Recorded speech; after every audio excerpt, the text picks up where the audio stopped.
Hey everyone! Ever wondered what happens when the galaxy's ultimate hunter meets its supposed creator? The Alien and Predator universes are full of mysteries, but one of the biggest is the relationship between the Yautja and the Engineers. This comic, Predator, Fire, and Stone, actually tackles this head-on, and today we're breaking down the first 4 insane issues. We'll follow a Predator named Ahab on his quest for the biggest game imaginable on the haunted moon of LV-223. But before we go into our explanation, we have a very small request. If you like our content, please support us by subscribing to our channel. This is a small click for you, but for us it means a lot. Thank you. Let's begin. Setting the stage on LV-223, the Predator, Fire, and Stone series kicks things off by dropping us straight onto the hellish moon LV-223. We're talking decades after the whole Prometheus disaster went down. Issue number 1 gets the ball rolling by introducing us to the crew of a salvage ship, the Perseus, captained by a pretty jaded mercenary named Galgo. They show up thinking they might find some answers, or maybe just score some valuable tech from the wreckage left by Weyland-Yutani. But what do they stumble upon? Yeah, LV-223 has basically turned into a full-blown biohazardous nightmare. The world building here is solid. You really get a sense of the immediate catastrophic fallout from the Engineers' bioweapons running wild. It created an incredibly hostile ecosystem, and right into the middle of this absolute chaos, in issue number 1, drops our main Yautja figure. Now, his arrival is definitely not random. You get the feeling he's been drawn here by the sheer scale of the conflict, and maybe by the scent of something far more significant than humans. So yeah, these initial 4 issues do a killer job setting the stage. The Predator headlining this arc, who we later learn is called Ahab, is not a rookie out for his first hunt. Across these first 4 issues, we get a good look at how Ahab operates. He uses the environment to his advantage, rocks the stealth cloak,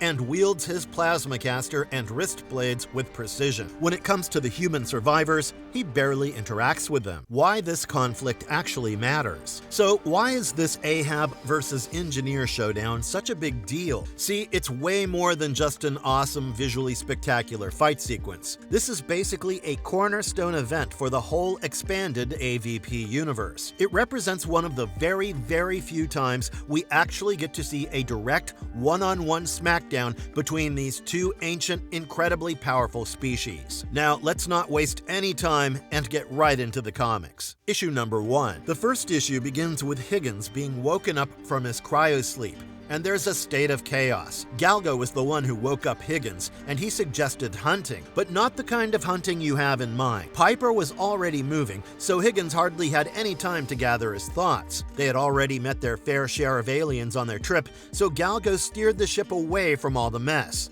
But as of now, they had found an uninvited guest in their spaceship. Piper, Galgo, and Higgins armed themselves with all sorts of guns and tasers and spread across to find the stranger. While Higgins and Galgo were busy in their banter, they received a signal from Piper, who had already found the uninvited guest. Surprise, surprise! Piper was dealing with someone who could camouflage and become almost invisible, but he somehow managed to strike the intruder with his taser. In response, the intruder, or should I say the Predator, struck Piper's arm and gave him a significant cut wound and escaped. From a distance, the Predator hurled some throwable weapons at Piper, and Piper barely managed to evade them. That's when Piper realized that he was dealing with some kind of a hunter. But too bad for him, because the Predator ultimately gave him a horrifying death. Galgo and Higgins had lost all contact with Piper, and so they headed to the cargo bay, while Higgins got increasingly suspicious about the situation. And he was right, because Galgo baited him by locking him in the cargo bay. Higgins was furious, but also ready to face the Predator. As soon as Galgo got the signal about the Predator's presence in the cargo bay,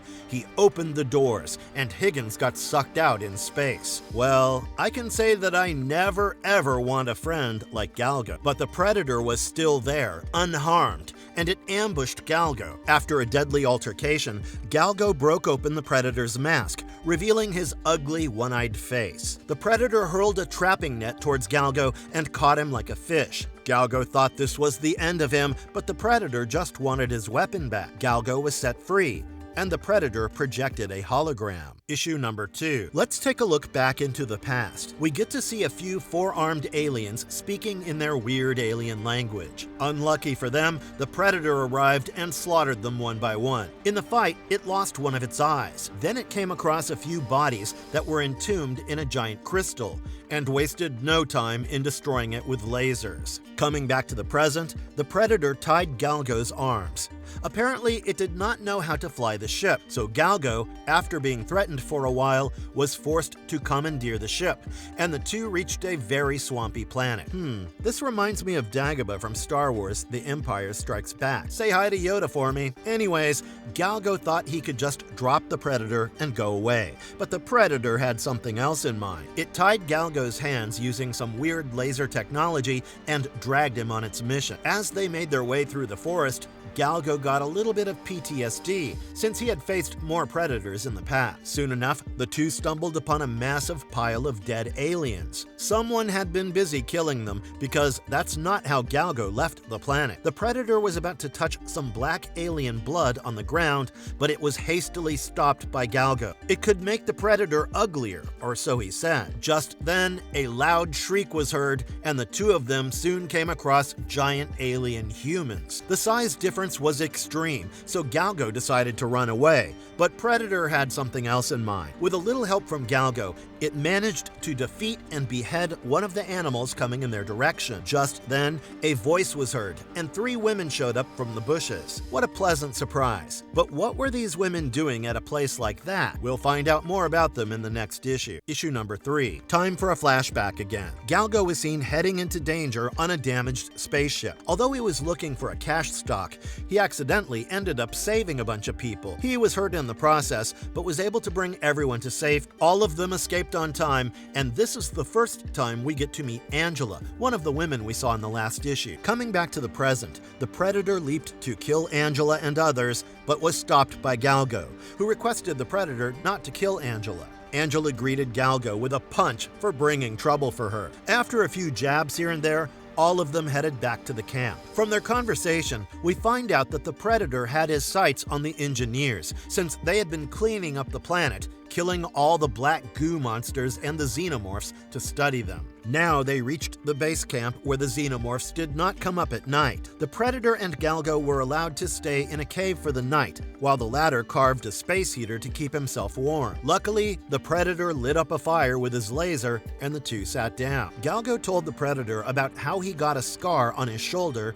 and in return, the Predator fired up a hologram. Soon enough, the two of them fell asleep. The next morning, Galgo was woken up by Angela, and then she parted ways. To lure the engineer, Galgo devised a plan to capture one of the giant alien-like animals. The Predator did not waste time, and immediately captured one, but the animal escaped and almost took its life. But lucky for Predator, Galgo killed the animal in time. As a sign of trust, Predator handed an alien gun to him, and that was enough to make Galgo happy. Predator spotted another animal and rushed to capture it. But in a surprising turn of events, chasing that animal led them to the engineer itself. Issue number 4. This issue begins with a few snapshots of the Predator engaging with the engineer, and one instance where it projected a hologram of the engineer for Galgo. Coming to the present, the engineer and Predator got into an intense battle, and the latter hit the former with his suit-mounted laser. Galgo begged the Predator to let him off the hook so he could be of help, and the Predator obliged. But instead of helping, he ran away, while the Predator continued to fight. Galgo was simply not ready to die in a jungle on a weird planet, but halfway through, he stopped and headed back to help the Predator. Meanwhile, the poor guy was getting absolutely obliterated by the engineer. The fight got dragged into Galgo's spaceship, where the Predator camouflaged and hurled projectiles towards the engineer, successfully injuring and trapping him. But of course, not for too long. And that's when Galgo returned and struck him with his space gun, nearly killing him.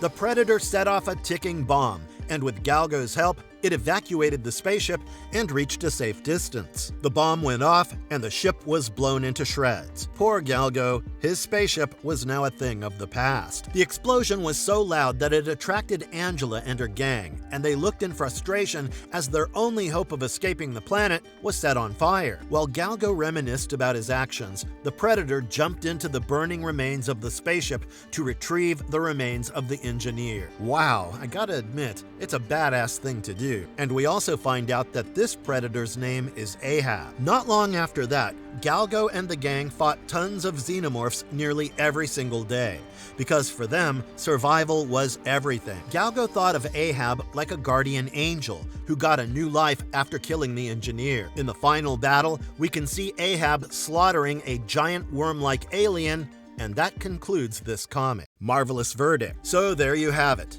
A rare glimpse into the conflict that shapes the entire AVP universe. These first issues of Fire and Stone really deliver and set the stage for absolute chaos, and showing just how high the stakes are when these two species finally clash. Seriously, if you haven't checked these comics out, they are well worth your time. What did you think, guys?